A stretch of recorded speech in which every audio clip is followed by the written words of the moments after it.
Ukraine के रास्ते Europe को रूस के तेल की सप्लाई फिर से शुरू हो गई है। सप्लाई यूक्रेन से होकर जाने वाली द्रुजवा पाइपलाइन से शुरू हुई है। स्लोवाकिया के इकोनॉमी मिनिस्टर ने ये जानकारी दी है। पाइपलाइन से तेल की सप्लाई जब बंद हुई थी, तो यूरोप के देश हंगरी और स्लोवाकिया को सबसे ज्यादा दिक्कत हुई थी। इस बीच यूक्रेन ने कहा है कि वह रूस के साथ शांति वार्ता के लिए भी तैयार है। देखिए कितना बड़ा ये शिफ्ट है। सर, क्या यूरोप जो है वो रूस पर नरम हो रहा है, और इस सप्लाई के शुरू होने के पीछे की कहानी क्या है?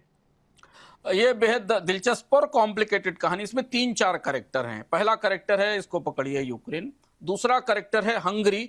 तीसरा करेक्टर है यूरोप या यूरोपियन यूनियन या नाटो कह लीजिए, और चौथा स्लोवाकिया है। द्रजबा पाइपलाइन जो कि यूक्रेन से होकर यूरोप जाती है, वो इस जंग से पहले सबसे बड़ी सप्लाई लाइन थी। उससे यूक्रेन को अच्छी खासी फीस मिलती थी, क्योंकि यूक्रेन की जमीन का इस्तेमाल करती थी और रूस का तेल यूरोप को पहुंचता था।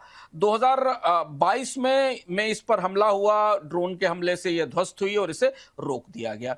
इसके बाद से सीमित सप्लाई इससे जा रही थी। जब पूरी तरह से रूस पर प्रतिबंध लगाने की बात आई, तो हंगरी ने इसका और स्लोवाकिया ने इसका विरोध किया, क्योंकि लैंडलॉक्ड कंट्रीज और इनके पास तेल और गैस ले जाने की कोई व्यवस्था नहीं थी। तो सारे प्रतिबंधों के बीच द्रजबा को जारी रखा गया, ताकि इन देशों को तेल रूस का जाता रहे। जंग भी हो रही थी, लड़ भी रहे थे, लेकिन रूस का तेल इन देशों को जाता रहे, और इसलिए रूस के तेल का एक चैनल खुला हुआ था। इस पर हमला हुआ, फिर यह बंद हुई।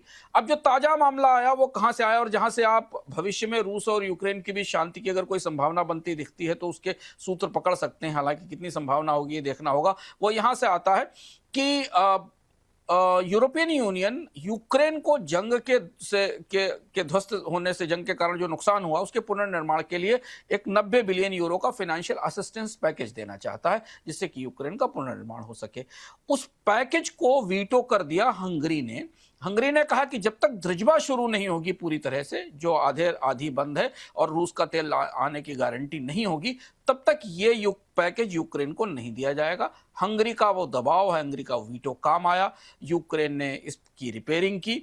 हंगरी की जो सबसे बड़ी रिफाइनर है मोएल, उसको बताया, और उसके बाद ये तेल की सप्लाई शुरू हो गई, वापस सामान्य स्थिति में आ गई। इसके बाद अब इस बात की उम्मीद है कि यूक्रेन को ईयू की तरफ से 90 बिलियन यूरो का जो पैकेज है वो वापस मिल जाएगा। तो ये हुआ, ये तो थी द्रजबा की कहानी। इस द्रजबा की कहानी के बीच में यह भी चर्चा अब शुरू हो गई है कि यूक्रेन रूस की कुछ शर्तों पर सहमत हो सकता है, क्योंकि आर्थिक रूप से युद्ध में ध्वस्त है, और रूस को एक नई ताकत मिल गई है इस जंग के बीच में, जिसके बारे में हमने आपको बताया भी था बोनस पॉइंट में, कि कच्चे तेल की महंगाई का सबसे ज्यादा फायदा रूस को हुआ। रूस ने अपना तेल ऊंची कीमतों पर बेचा, और उसे प्रतिबंधों में छूट भी दी गई। तो क्या ये द्रजबा इस बात का खुलना, द्रजबा की पाइपलाइन का खुलना, इस बात का इशारा हो सकता है कि आने वाले दिनों में यूरोप का रुख थोड़ा नरम पड़ेगा रूस के प्रति, और यूक्रेन रूस की शर्तों पर सहमत होगा? क्योंकि एक बात और मानी जा रही है कि डोनाल्ड ट्रंप की कॉल पर, उनकी आवाज़ पर नाटो होर्मुज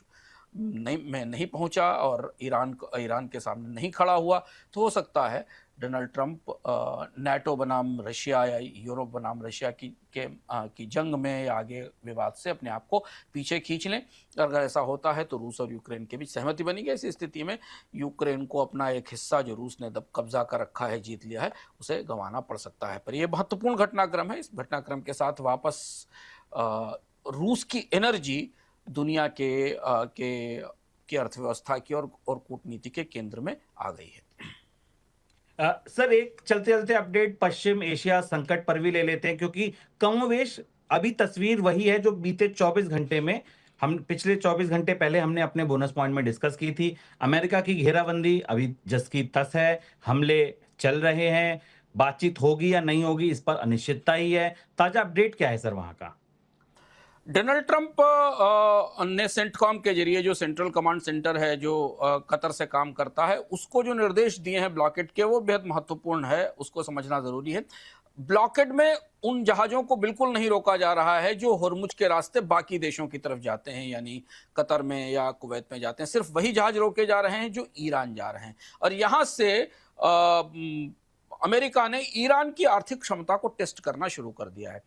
अगले पिछले 24 से 48 घंटे में ईरान ने कोई पलटवार नहीं किया है, अमेरिका पर कोई हमला नहीं किया है, ब्लॉकेड को तोड़ने की कोशिश नहीं की है, और इसलिए एक अजीब तरीके की रहस्यमय शांति या बेचैनी बनी हुई है।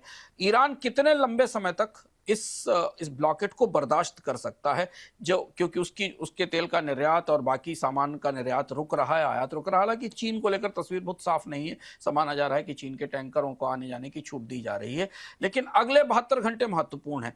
या तो अमेरिका के साथ किसी खुले टकराव में ईरान उतरेगा, यानी कोई नई नौसैनिक टकराव दिखाई देगा, या फिर ईरान किसी एक महत्वपूर्ण शर्त पर मान जाएगा, जो शायद न्यूक्लियर की शर्त हो सकती है, और उसके बाद ब्लॉकेड हटाने की बात की जाएगी। क्योंकि डोनाल्ड ट्रंप को ब्लॉकेड की रणनीति सफल होती दिख रही है।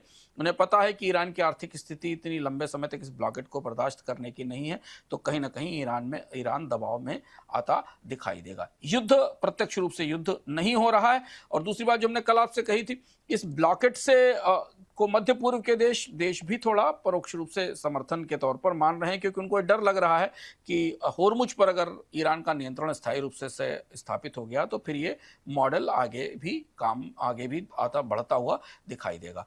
तो अब परोक्ष रूप से बातचीत चल रही है, पाकिस्तान के जरिए रास्तों को निकालने की कोशिश चल रही है।